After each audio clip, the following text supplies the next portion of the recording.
श्री हरि राधा राधा।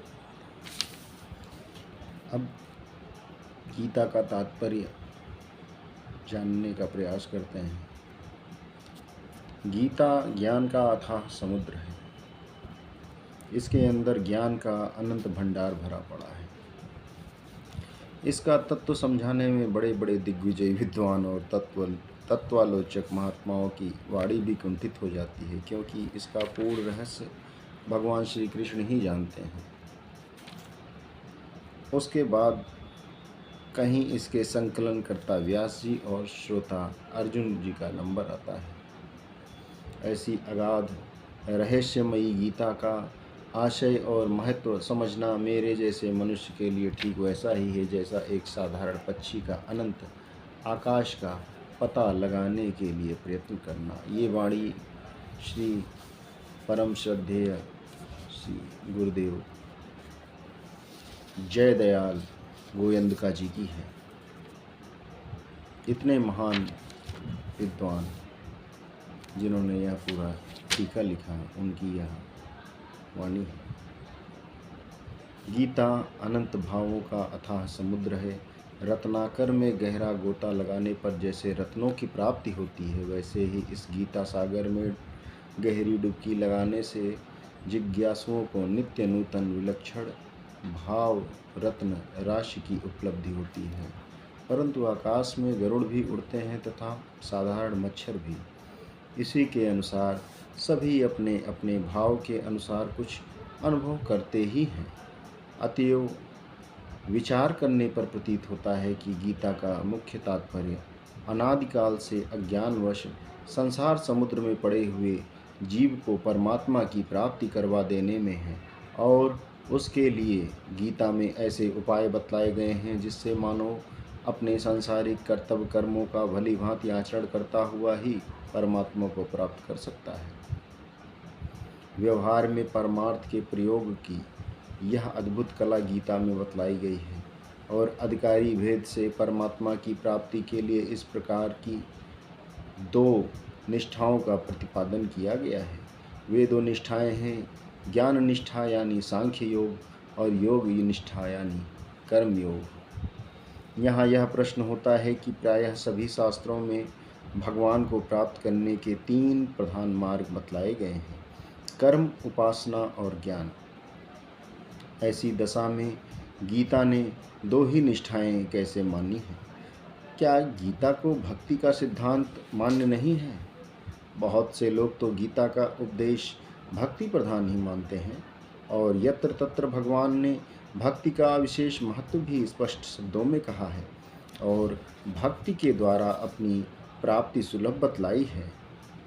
भक्ति के द्वारा तो सबसे सुलभ है, लेकिन भक्ति लोहे के चने के बराबर है। उसको अगर चबा ले गए तो प्रभु आपके साथ हर पग पग पर आप ही के साथ हैं। आपके सखा बन जाएंगे, आपके प्रिय बन जाएंगे, आपके भाई बन जाएंगे, आपके बंधु बन जाएंगे, आपके बच्चे बन जाएंगे। हमारी महारानी जी वृंदावनेश्वरी, रास रासेश्वरी, ब्रजभानुलली, बरसाने की जो दुलारी हैं, जो लाडली हैं, अनंत अनंत शक्तियों के जो स्वामी हैं, श्री कृष्ण महाराज, जो अनंत अनंत ब्रह्मांडों के स्वामी हैं, जिनके पलक झपकने मात्र से, इतने निमिष संकल्प से ये सारी सृष्टि चल रही है। 84 लाख योनियों का जो भरण पोषण करते हैं, उनकी जो अधिष्ठात्री देवी हैं वो श्री श्यामा ज्योति श्री राधा रानी हैं, और उनकी वो भी रीझ जाती हैं भक्ति से ही। उनको और कुछ नहीं कर सकते, कोई साधन, कोई तपस्या, कुछ नहीं है। प्रेमानंद जी महाराज एक कथा सुना रहे थे। एक बंगाल का एक महान तांत्रिक राजा बरसाने पहुंचा, यह समझ कर कि जैसे माँ काली होती हैं या उसी तरह राधा रानी भी हैं। वो तांत्रिक बहुत बड़ा साधक था काली माँ का। बरसाने पहुँचा तो वहाँ पे रसिक बाबा गली में लेटे हुए थे, बेसुध पड़े थे, आंखों से अश्रुधारा बहे जा रही थी। तो उनको देखकर उस तांत्रिक राजा ने अपने सिपाहियों से कहा कि ये कौन पड़ा है, हटाओ इनको यहाँ से। तो सिपाहियों ने उनको हटाने का प्रयास किया। उनको हटाते समय सिपाहियों की समझ में नहीं आया कि ये हट तो रहे नहीं हैं। ओए ओए करने से तो राजा से बोला कि प्रभु आप ही हटाइए, ये बाबा तो हट नहीं रहा। तो राजा को बड़ा गुस्सा आया। राजा तुरंत दंडवत हो गया। दंडवत हुआ, फिर खड़ा हुआ, फिर दंडवत हुआ, फिर खड़ा हुआ, फिर दंडवत होने जा ही रहा था कि रसिक संत जो बाबा जी थे उन्होंने कहा बस बस बच्चा, एक ही बार पर्याप्त है, कि बार बार क्यों दंडवत कर रहे हो। तो उस राजा ने कहा कि मैं कोई श्रद्धा से नहीं आपको दंडवत हो रहा हूँ, मैं क्रोध से हो रहा हूँ, मैं आपको भस्म करना चाहता हूँ। मुझे काली ने वरदान दिया है कि मैं अगर किसी को हाथ जोड़ करके प्रणाम कर लूँ तो उसका सर फट जाएगा। तो बाबा ने कहा अच्छा ऐसी बात है, तो तुम दंडवत करते रहो, कोई दिक्कत नहीं। ये है हमारी राधा रानी। कोई तंत्र मंत्र प्रयोग करके दिखा दे कोई किसी राधा रानी के लाडले के ऊपर, जिसके ऊपर उनकी कृपा हो गई, कोई तंत्र मंत्र, कोई भूत प्रेत बाधा काम नहीं करता। जितनी भी प्रेमानंद जी महाराज बताते हैं कि जितनी भी शक्तियाँ हैं, जितनी भी देवियाँ हैं हमारी, दुर्गा, काली, लक्ष्मी, सरस्वती, त्रिपुर सुंदरी, ललिता और अनेकों अनेक देवियाँ हैं, ये सब हमारी राधा रानी महारानी जी के एक अंश मात्र से उत्पन्न हुई हैं। ऐसी लीला है हमारी श्यामा ज्योति राधा रानी की। तो भक्ति इतनी बड़ी है, भक्ति रानी है, भक्ति देवी स्वयं में अपनी है। आगे हम लोग जानेंगे भक्ति देवी स्वयं कितनी बड़ी देवी है। उनका श्रृंगार है, विधिवत उनका श्रृंगार है। उस श्रृंगार से आभूषित होने के बाद ही उनकी कृपा बनती है।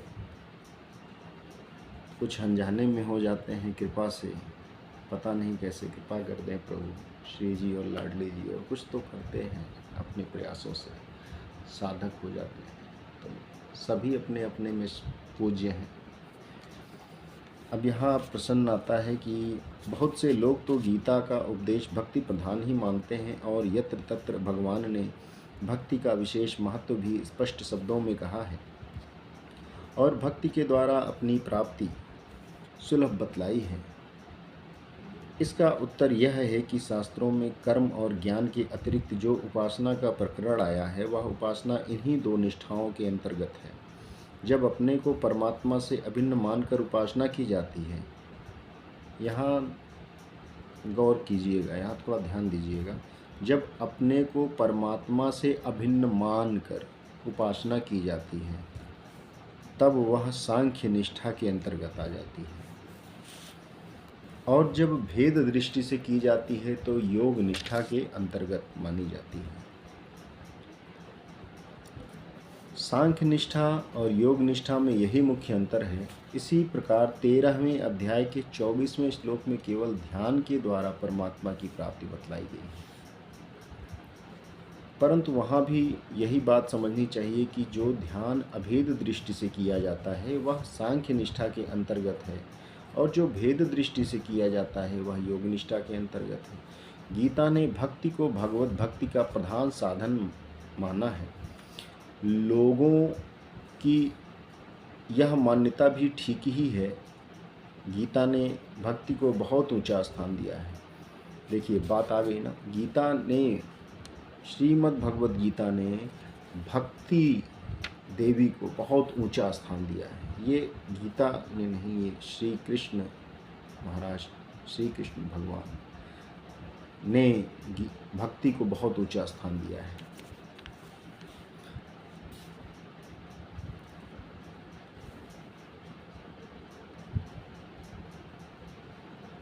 और स्थान स्थान पर अर्जुन को भक्त बनने की आज्ञा भी दी है।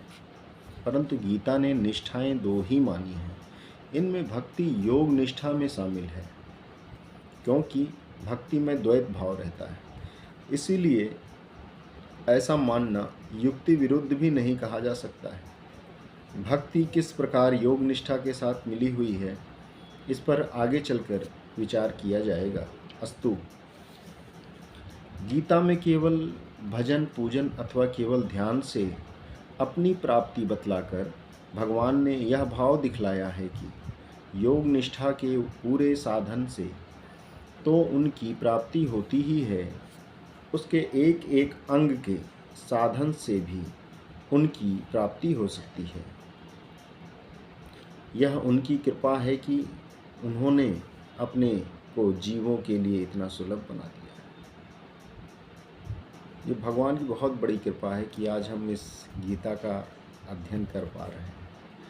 भगवान के श्रीमुख से निकली हुई वाणी का आज हम श्रवण और कथन कर पा रहे हैं, पठन पाठन कर पा रहे हैं। बहुत परम सौभाग्य की बात है। हम जीव हैं, 84 लाख योनियों में हम भी एक जीव हैं, मनुष्य। और इतनी बड़ी योनि है ये कि सारी योनियाँ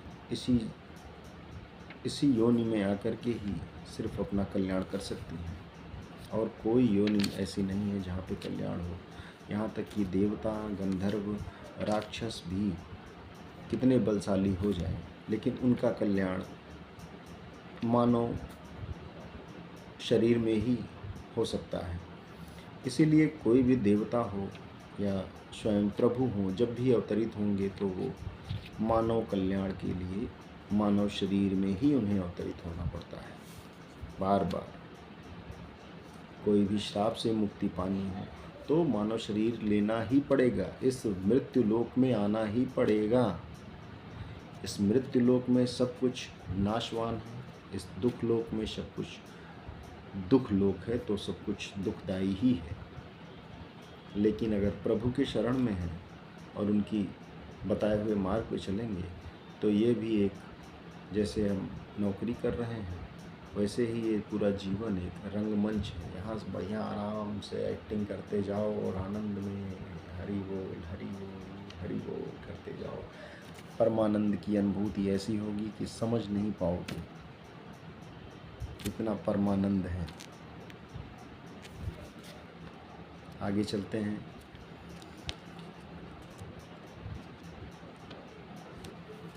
इनमें भक्ति योग निष्ठा में शामिल है, क्योंकि भक्ति में द्वैत भाव रहता है। इसलिए ऐसा मानना युक्ति विरुद्ध भी नहीं कहा जा सकता। भक्ति किस प्रकार योग निष्ठा के साथ मिली हुई है, इस पर आगे चलकर विचार किया जाएगा। अस्तु।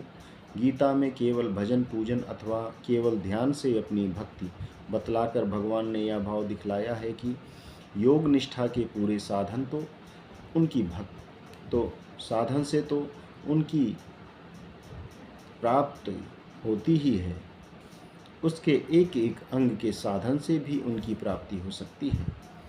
यहाँ प्रभु ये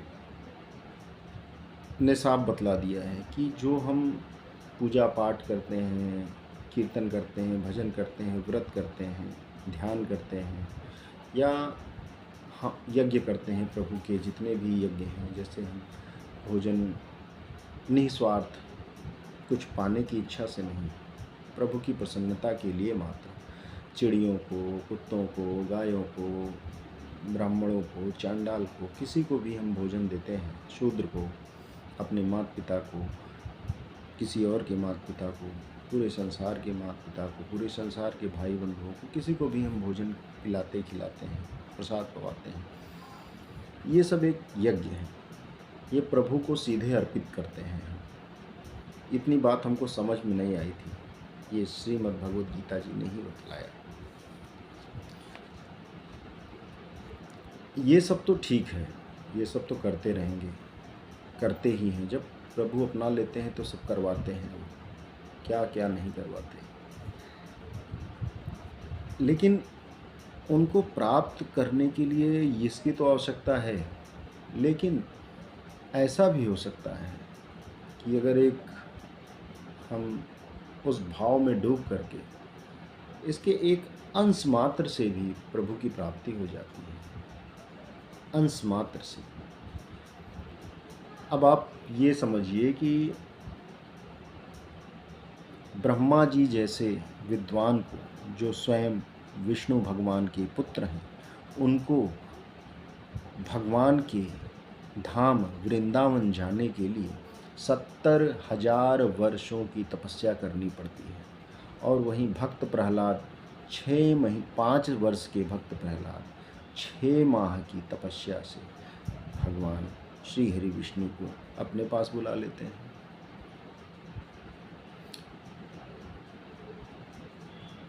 अनंत अनंत ब्रह्मांडों के स्वामी श्री कृष्ण भगवान के दर्शन इतने आसान नहीं हैं, किसी को नहीं मिल पाते। लेकिन प्रहलाद जी ने खंभे से उनको निकाल दिया प्रार्थना करके। प्रहलाद जी के भाव से निकले वो। कितने बड़े भाव के भूखे हैं प्रभु हमारे। यह उनकी कृपा है कि उन्होंने अपने को जीवों के लिए इतना सुलभ बना दिया है। परम सत्य है, इतना सुलभ बना दिया है उनको कि कोई भी पा सकता है। कोई भी कसाई, वैश्या, कोई नहीं बचा है। कोई भी मनुष्य तो मनुष्य, हाथी, सिंह, कोई नहीं बचा है। गजराज की कथा आप सुनेंगे, भक्तमाल में आपको बताई जाएगी, या आपने पढ़ी भी होगी, आपने सुनी भी होगी। हमसे तो ज़्यादा ही विद्वान लोग होंगे तभी इस वीडियो को देखेंगे, ये तो हमें पता है, अन्यथा नहीं देखेंगे। हमसे कम विद्वान जो होगा वो तो कतई नहीं देखेगा। तो आपको ये पहले से पता होगा। भक्त गजराज, हाथी तक को मुक्त कर दिया प्रभु ने। हाथी छोड़ो, मगरमच्छ तक को मुक्त कर दिया, बचा क्या। बड़े लीला बिहारी हैं प्रभु। इसके अतिरिक्त गीता में ज्ञान और कर्म शब्दों का प्रयोग जिन जिन अर्थों में हुआ है वह भी विशेष रहस्यमय है। गीता के कर्म और कर्म योग तथा ज्ञान और ज्ञान योग एक ही चीज नहीं है। गीता के अनुसार शास्त्र विहित कर्म ज्ञान निष्ठा और योग निष्ठा दोनों ही दृष्टियों से हो सकते हैं। ज्ञान निष्ठा में भी कर्म का विरोध नहीं होता और योग निष्ठा में तो कर्मों का संपादन ही साधन माना गया है और उनका स्वरूप से त्याग उल्टा बाधक माना गया है। दूसरे अध्याय के 47वें से लेकर